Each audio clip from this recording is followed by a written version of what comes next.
अपनी class 12th के तुमने कल से पढ़ूंगा बोलते बोलते 8 से 9 महीने ऐसे ही बर्बाद कर दिए हैं और बाकी के ये जो बचे हुए 2 से 3 महीने हैं ना, ये भी निकल जाएंगे ऐसे ही रोते रहना फिर बाद में।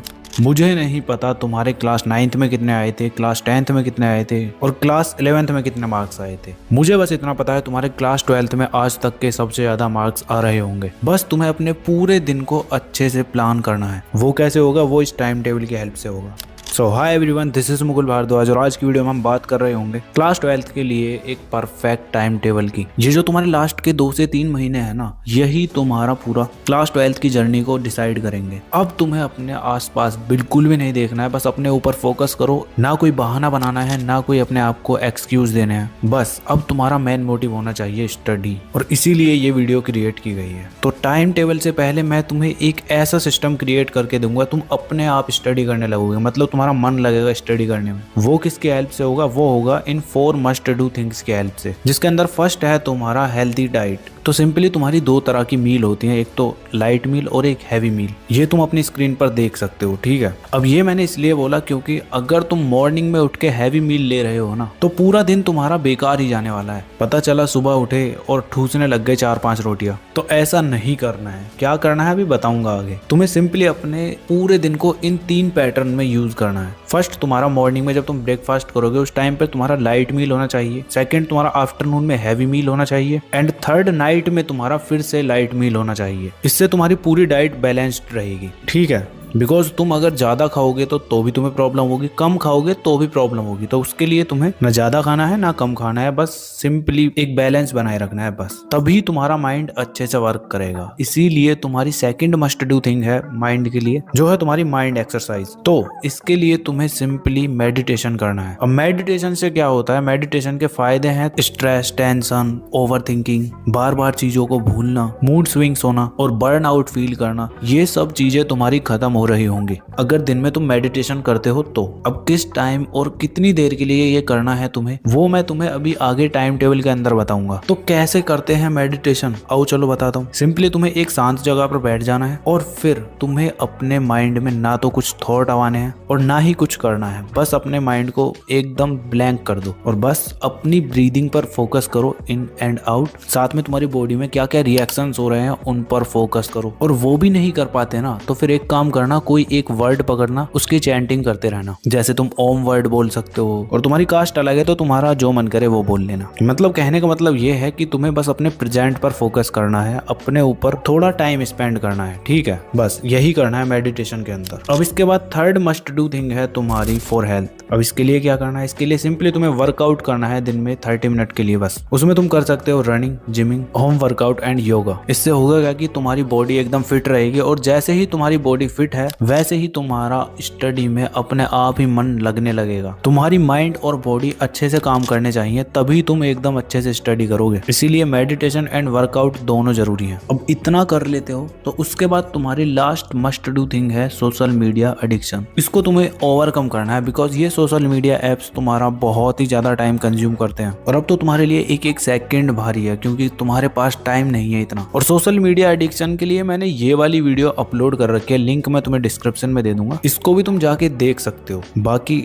इस वीडियो में अगर बताने लग जाता तो ये वीडियो लंबी हो जाती थोड़ी, तो उस वीडियो को जाके देख लेना, ठीक है। तो अब तुम्हारा स्टार्ट होता है टाइम टेबल वाला पोर्शन। तो सिंपली तुम्हारा ये वीक डेज का टाइम टेबल होने वाला है, वीकेंड का टाइम टेबल अभी आगे बताऊंगा। तो तुम्हें सबसे पहले मॉर्निंग में जल्दी उठना है, 5 AM उठ जाना। अगर तुम मॉर्निंग पर्सन नहीं हो और तुम्हें डिफिकल्टी होती है उठने में, तो उसके लिए देखो सिंपली तुम्हें ये करना है, अलार्म लगाओ और जबरदस्ती उठ जाओ। उठते ही फोन मत चलाने लग जाना, सीधा अपना मुंह धो और मुंह धोने के बाद 1 गिलास गर्म पानी पी लो। ऐसा करते ही तुम्हारी नींद गायब हो जाएगी और फिर उसके बाद बैठ जाओ मेडिटेशन करने के लिए। तो 15 मिनट की तुम्हें मेडिटेशन करनी है बस। जब वो कंप्लीट हो जाती है तो उसके बाद तुम्हारा स्टडी स्लॉट स्टार्ट होगा फर्स्ट। तो तुम्हें स्टडी करनी है 5:30 से 7 AM तक, ठीक है।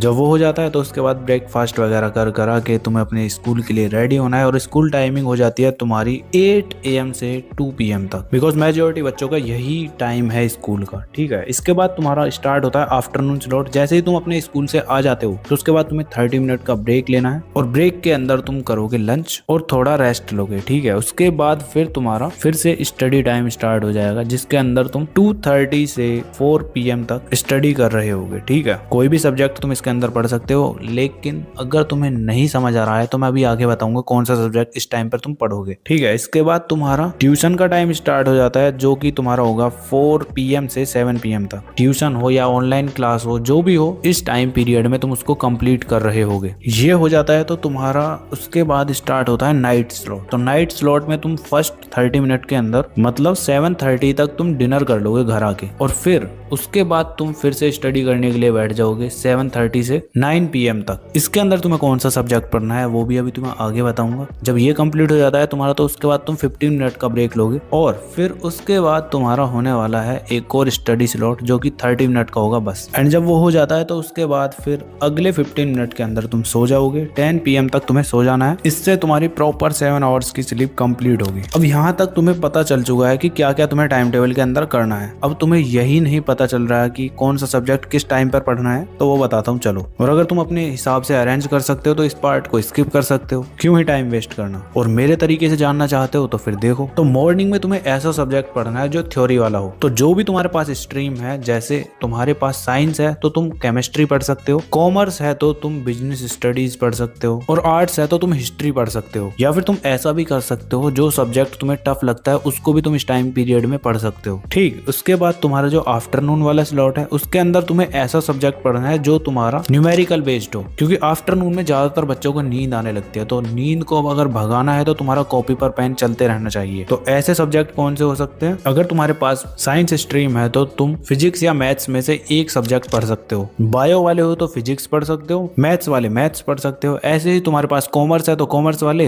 अकाउंटेंसी पढ़ सकते हो, और आर्ट्स वाले इकोनॉमिक्स पढ़ सकते हो बस। ठीक है, ऐसे ही अब तुम्हारा आता है थर्ड स्लॉट जो कि है नाइट में। इसके अंदर तुम कोई भी सब्जेक्ट पढ़ सकते हो जो तुम्हारा जी करे, मतलब जो भी तुम्हारा मेन सब्जेक्ट बच गया है ना, उसको तुम इसके अंदर पढ़ रहे होगे बस। और फिर जो ये तुम्हारा 30 मिनट का शॉर्ट स्टडी टाइम है ना, इसके अंदर तुम अपने लाइट सब्जेक्ट को पढ़ोगे, जैसे हिंदी एंड इंग्लिश, बस इनको पढ़ना है। ठीक है, तो समझ गए ना कौन कौन से सब्जेक्ट पढ़ने हैं। अब इसके बाद तुम्हारा आता है वीकेंड का टाइम टेबल। संडे में तुम्हें किस तरह से पढ़ना है, चलो वो बताता हूँ। तो देखो, संडे में तुम आराम से उठ सकते हो, बट तुम्हें स्टार्टिंग करनी है अपने डे की स्टार्टिंग अपने बैकलॉग को कवर करते हुए। कम से कम 2 से 3 घंटे तुम्हारे बैकलॉग को कवर करने में जाने चाहिए। उस टाइम पीरियड के दौरान तुम अपने बैकलॉग को कंप्लीट करोगे। एंड देन फिर आता है सेकंड थिंग तुम्हारी, कि तुम्हें अब सैंपल क्वेश्चन पेपर लगाने स्टार्ट कर देने हैं। जो भी तुम्हारे मेन सब्जेक्ट है ना 3, उन तीनों सब्जेक्ट के सैंपल क्वेश्चन पेपर जरूर लगाओ, बिकॉज तभी तुम कुछ कर पाओगे सही से, उससे ही तुम्हारी प्रैक्टिस अच्छे से होगी। संडे में बस तुम्हें यही 2 चीजें करनी है, एक तो तुम्हें बैकलॉग कवर करना है और एक तुम्हारा सैंपल क्वेश्चन पेपर करोगे। और जैसे ही वो कंप्लीट हो जाता है तो उसके बाद देखोगे तुमने कहाँ कहाँ पे मिस्टेक किया, उनको एनालाइज करोगे और इम्प्रूव करने का ट्राई करोगे बस। और ज्यादा कुछ करना नहीं है, सिंपली जो मस्ट डू थिंग्स बताई हैं उनको अच्छे से कंप्लीट करो, और जो जो टाइम टेबल के अंदर बताया है उसको भी कंप्लीट करते रहो सही से। बाकी तुम्हें कोई प्रॉब्लम नहीं होने वाली अपने बोर्ड एग्जाम तक। तो अगर वीडियो पर अभी तक बने हो तो कमेंट कर देना I love this time table. और हाँ, तुम्हें अपनी स्क्रीन पर ये वीडियोस भी शो हो रही होंगी, इनको देखना चाहते हो तो देख लेना। बाकी चलो मिलते हैं नेक्स्ट वीडियो में, तब तक के लिए keep learning, keep studying and keep smiling.